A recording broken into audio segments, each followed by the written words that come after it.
This scene is cool and all, but have you ever stopped and wondered, how exactly did this Godzilla get in this situation?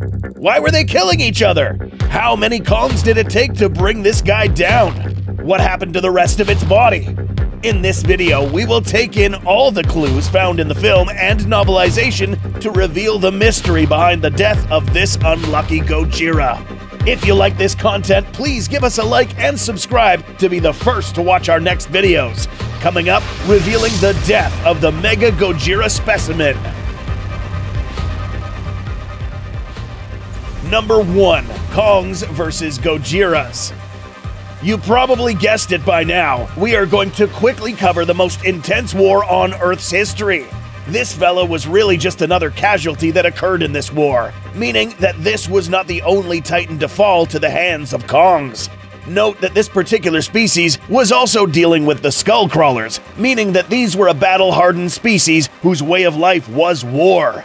The true origins of this rivalry is unknown, but based on how powerful the Godzillas were, the Kongs probably found some sort of value within the Godzilla body parts. Remember, these guys were smart, they were tool makers, and in this arsenal of tools, we find spears, clubs, and this elaborate weapon, axes, which happen to be made out of these guys. There could be other reasons why these two kaijus fight each other, but the fact is this. On one end, you have a Titan species who thinks of the other as a nuisance and a threat to their intellectual superiority and physical well-being. On the other hand, you have a species who not only sees the other as a threat, but also as a valuable resource. One which could potentially put them on top of the food chain. So the stakes are high in this war, and both sides cannot afford to take prisoners. Now let's talk about where this murder took place. Number 2. The setting. Welcome to the Kong species lair, or more commonly known as the throne room or temple. But we'd like to think this place was much more than this. First, we need to know who built this place. In the novelization of Godzilla vs. Kong, we find passages that suggest that this place was built by a collaboration of the Iwi descendants and the Kong species themselves. Now we are starting to see that these guys were smarter than you once thought. This temple's symmetrical architecture included an arrangement of perfectly geometric columns which supported the entire cavern. One central column which was reserved for the Alpha Kong, spectator seating areas, and possibly more shrines located in these exitways. Given that there are many corpses lying around here, it's clear that the main center of attraction was this area, an arena. Now, why on earth would a lone Godzilla come wandering all the way in here? It doesn't make sense for a Godzilla or Skullcrawler to invade this place, especially since this is a closed location. The only other way that they would end up here is if they are either lured to come in, or they were captured and then brought to the temple to fight for their lives.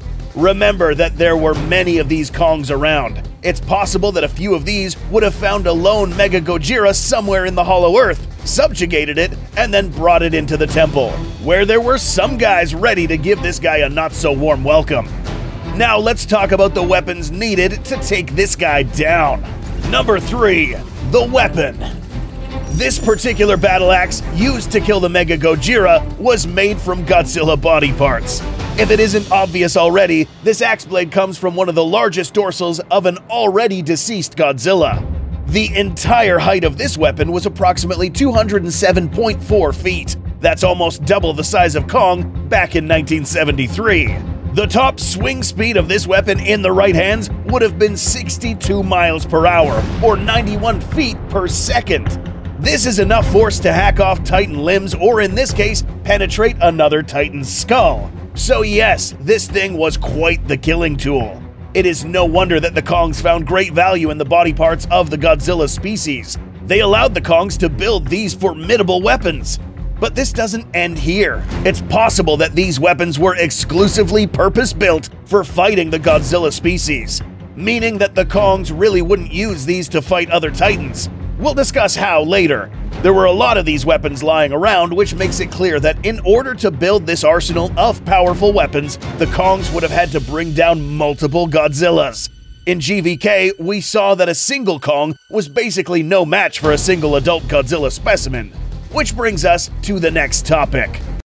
Real quick, if you're enjoying this video and you think that we're doing a good job, please make sure you like this video and subscribe to this channel. Make sure to subscribe to this channel. Subscribe and turn notifications so you know when I upload. Subscribe to Goji Center's channel in the description below. Don't worry, Goji Center, we're subscribed.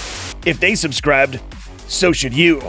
Up next, number 4, The Assassins.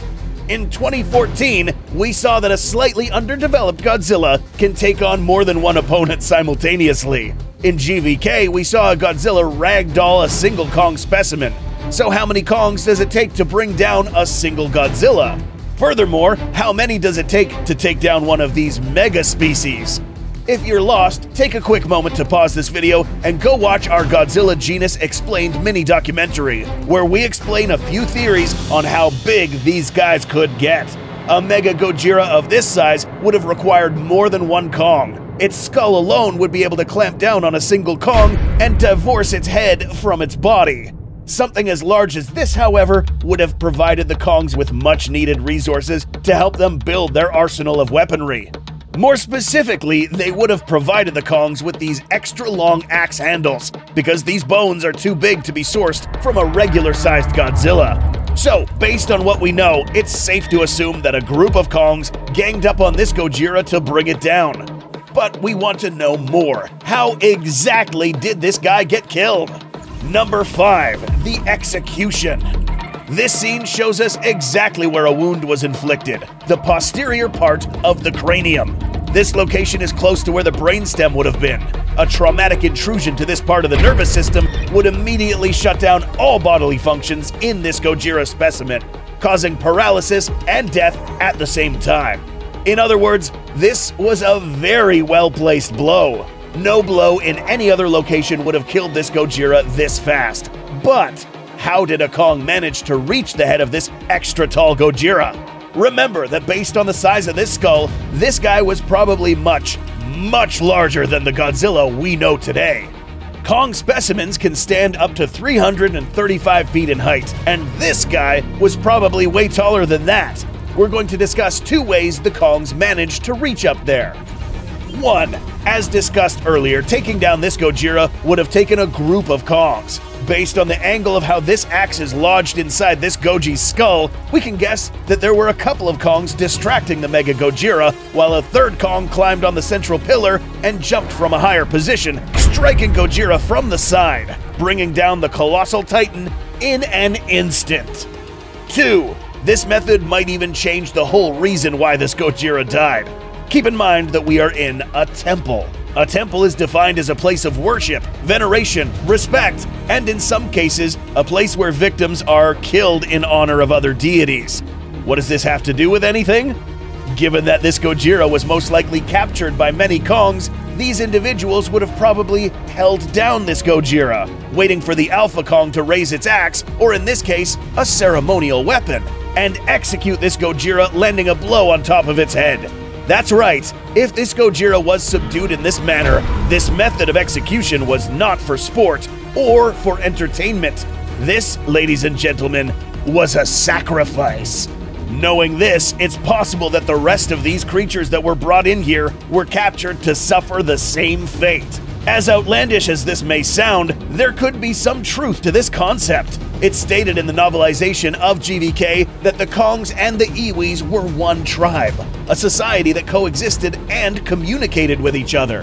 The Iwi would have taught the Kongs many things, including abstract concepts such as war and religion.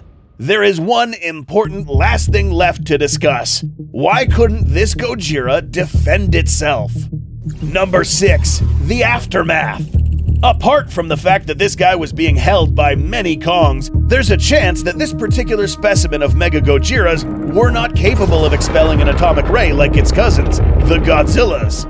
If it did, then this place would have been completely destroyed. No Godzilla with atomic breath would let themselves be brought inside for execution without a fight. The fact that there are no signs of destruction left here leads us to believe that this particular Gojira mega species did not possess atomic ray capabilities. This cost it its life. Fast forward many hundreds of thousands of years, this axe was still lodged in its skull. What happened? Where's the rest of its body? Chances are that the Kongs took the rest of it and used it either for food or tools. But this doesn't explain why this axe was just left here after many years. This is yet another mystery, but what we do know is that this door was left closed, and nobody ever opened it again until Kong pulled up. Meaning that after these Kongs left this temple after killing this Mega Gojira, they never returned, leaving all these weapons behind. Something had happened to them out there, causing them to never return. Perhaps the Kongs were not expecting to face Gojira specimens out there when they went out, which is why they left their weapons in the temple, since these were exclusively forged to fight Godzillas. Whatever the case, these guys never opened this door again. They never came back. What do you think happened to the Kongs that used to dwell here? Let us know your theories in the comments. We hope you enjoyed this video. If you did, please leave us a like and hit that subscribe button. Thanks so much for watching, and we will see you in the next video.